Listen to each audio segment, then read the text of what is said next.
En chemin, on discute. Et l'homme de Nazareth en profite pour annoncer l'impensable, l'inacceptable, sa mort à venir. Davantage même, la torture et la mort à venir. Moqueries et crachats, flagellation, et donc la mort au bout du chemin. Et c'est la troisième fois chez Marc que l'homme de Nazareth prépare les disciples à l'issue fatale qui se profile à l'horizon. Mais les disciples ne parviennent pas à comprendre, ni même à entendre. Il semble qu'ils ne soient pas beaucoup plus doués que nous pour écouter lorsque les mots de l'autre viennent nous prendre à rebrousse-poil et à contre-pied de toutes nos attentes et de tous nos désirs. Car que sont-ils, nos désirs et nos attentes, sinon ceux d'être aux meilleures places ? Ne soyons pas trop sévères avec les disciples. Je crois qu'ils disent tout haut ce que nous pensons tous tout bas. Siéger dans la gloire, à la droite et à la gauche du Maître. Alors, traduction en français courant d'aujourd'hui. Se tenir là, dans le bonheur de la vie, tout près de la vie, de celui qui est la vie en vérité et en abondance. Quoi de plus normal ? Quoi de plus légitime comme attente, comme demande ? Qui d'entre nous n'a jamais désiré cela ? Bon, d'accord, il y a aussi peut-être un peu d'ego démesuré, de narcissisme un peu exalté, mais que celui qui n'a jamais péché leur jette la première pierre. Ici, me semble-t-il, un piège nous guette. Celui de nous arrêter à Jacques et Jean et de tirer de notre page d'évangile une morale de comportement social. Alors bien sûr, il y a ça. Et la finale sera très importante. Il y a bien un changement de grammaire relationnelle qui nous est proposé dans l'Évangile. Mais est-ce la pointe de notre récit ? Je ne le crois pas. Je crois que ça serait au contraire très exactement poursuivre l'erreur de nos disciples. Celle de ne pas écouter ce que Jésus vient de leur partager. Et qu'est-ce qu'il vient de leur partager pour la troisième fois ? Eh bien que la mort sera au bout du chemin. N'est-ce pas pour nous aussi ultime façon de dénier la réalité de nos existences qui toujours s'affrontent, nous le savons bien, à la maladie, à la souffrance, au chagrin et à la mort. Alors non, pas ça, on ne veut pas entendre ça, on ne vient pas au culte encore pour entendre parler de ça. Tenons tout cela à distance, cette réalité tragique qui nous effraie, les enterrements suffisent bien à nous le rappeler. Nous voulons parler et entendre parler de gloire, de bonne place, du royaume, de la certitude, de la félicité éternelle. Mais, n'en déplaise à ceux qui le pensent, l'Évangile n'est pas l'opium du peuple. L'Évangile n'est pas une jolie histoire racontée le soir aux enfants sages. C'est d'ailleurs une des questions compliquées quand il s'agit d'éveil biblique ou de catéchèse aux petits-enfants. Non. L'Évangile, c'est le renversement de toutes nos attentes. C'est la parole sur laquelle viennent se briser tous nos fantasmes de toute puissance. L'Évangile ne vient pas tricher avec la vie pour nous promettre un avenir meilleur. Non. L'Évangile vient illuminer notre présent et accompagner nos errances et nos souffrances. Oui, l'Évangile vient illuminer notre présent et accompagner nos errances et nos souffrances d'une puissance de vie qui vient tout transfigurer afin de nous aider à poursuivre la route, ce chemin cahotant qui est parfois le nôtre et sur lequel, si souvent, nous trébuchons. Et je me demande si la clé de notre passage n'est pas donnée au tout début. Souvenez-vous, ils étaient en chemin, montaient à Jérusalem, Jésus marchait devant eux. Jésus marchait devant eux. Comme Jésus marche devant nous.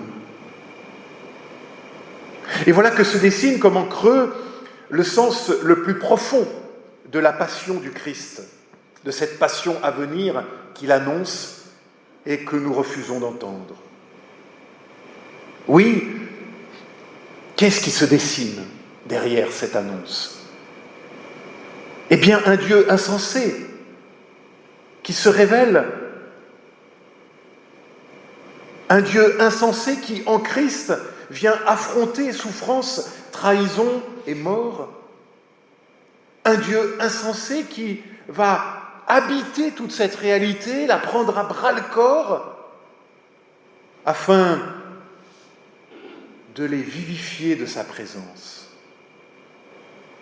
Mais tout cela en bas, tout en bas, jusqu'au bout, jusqu'à l'ultime, sans jamais tricher.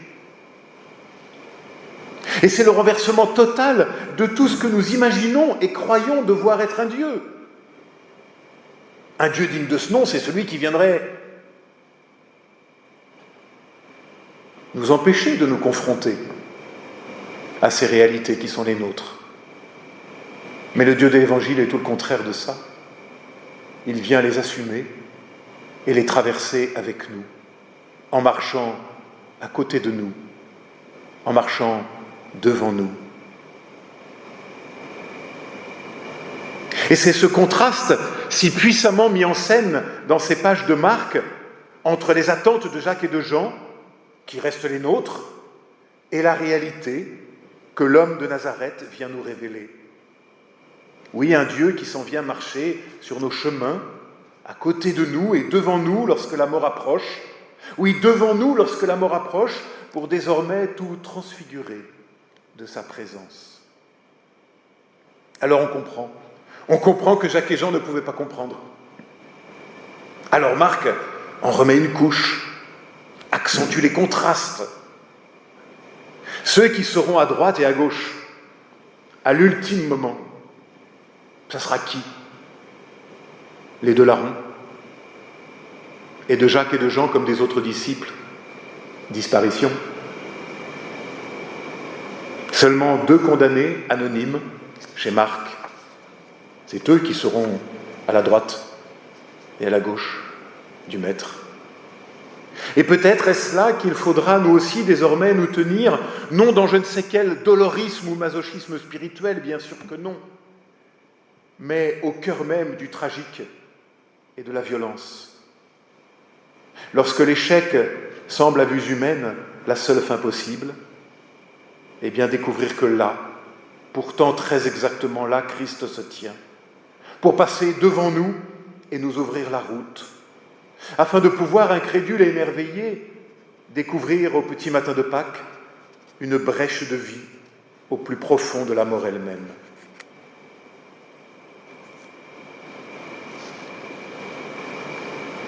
Et parce que nous avons la comprenette difficilette, comme me disait mon père, alors que Marc va encore plus loin dans sa présentation de cette nouvelle compréhension de ce qu'est Dieu pour nous. Et il met ces mots impensables dans la bouche de Jésus. Le Fils de l'homme est venu non pour être servi, mais pour servir et donner sa vie. Pour donner la vie. Comment ça ? Mais c'est insensé, c'est impensable, c'est même inacceptable. L'homme a toujours été serviteur des dieux. L'homme sera toujours serviteur de Dieu. N'est-ce pas cela d'ailleurs que nous disons au début de chaque culte réformé, à travers le rappel de la loi, serviteur et soumis au commandement divin? Eh bien, si nous pensons cela comme ça, nous n'avons rien compris. Dieu n'est pas là pour être servi, ni pour être adoré, ni même loué. Non. Dieu est là pour insuffler la vie, encore et toujours, fût-ce au milieu de nos errances et de nos deuils. Dieu est là pour faire ce qu'il a toujours fait. La seule chose qui le définisse peut-être, créer et recréer toujours à nouveau de nouveaux possibles, de la vie là où il y a du deuil, de la joie là où il y a des larmes, de la paix là où il y a de la violence. Et pour réaliser cela, eh bien il se risque, le Dieu de l'Évangile. Il s'expose, il passe devant pour prendre les premiers coups à notre place. Il se fait, oui, serviteur de la vie, nous rappelant ainsi tout à la fois ce qui est notre vocation et notre dignité. Devenir à sa suite des serviteurs, non pas des valets soumis à je ne sais quelle autorité, mais des serviteurs de la vie, c'est-à-dire des gens au service de la vie. Mais non pas d'une vie fantasmée et rêvée dans la gloire des premières places d'honneur du royaume, mais dans la vie humble, dans l'humble combat du quotidien, au ras de notre humanité. C'est là que Dieu veut et peut tout transfigurer. Et la pasteure Francine Carreillot a raison d'écrire « Ce qui a été enfanté en haut, en Dieu, demande à naître en bas, en toi, en moi, dans le geste de soigner ou de résister, dans l'impossibilité de se taire quand le monde consent à la mort et manque à l'amour. »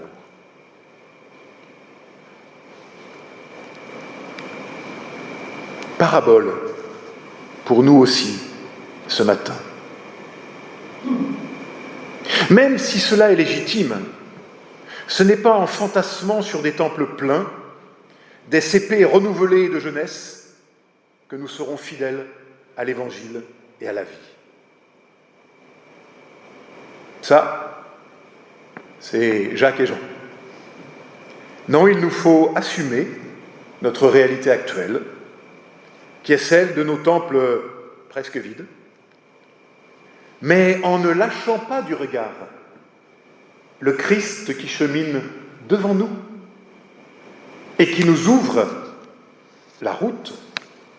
Et alors, j'en suis convaincu, nous découvrirons ensemble une autre manière d'être en Église, dans la confiance, dans l'espérance et dans la lumière qui jaillit de cette brèche du petit matin de Pâques.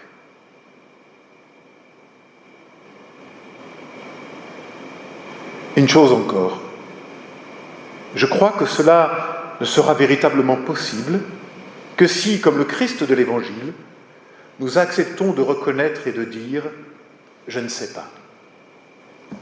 Étonnant cette affirmation au cœur de notre récit de ce matin, lorsque Jésus dit qu'il y a des choses qu'il ne maîtrise pas, qui ne lui appartiennent pas. « Il ne m'appartient pas de l'accorder », dit-il. Phrase qui fait écho avec cette autre phrase dans l'évangile de Marc également. Souvenez-vous, Jésus qui dit qu'il ne connaît ni le jour, ni l'heure. Il s'agit d'un non-savoir radical sur l'au-delà et le mystère de Dieu. Et peut-être est-ce pour nous une autre clé offerte, accepter de dire « je ne sais pas ». Je ne sais plus. Je ne sais pas comment il faudra faire pour faire vivre notre ensemble et notre consistoire. Je ne sais pas. J'ai quelques idées, mais je ne sais pas bien.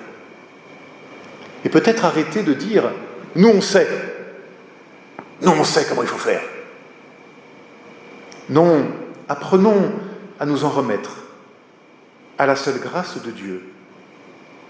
Et peut-être pourrons-nous alors découvrir émerveillés que rien ne peut plus éteindre ce brasier d'espérance jeté en terre comme une infinie poussière d'aube. Qu'il nous en soit ainsi. Amen.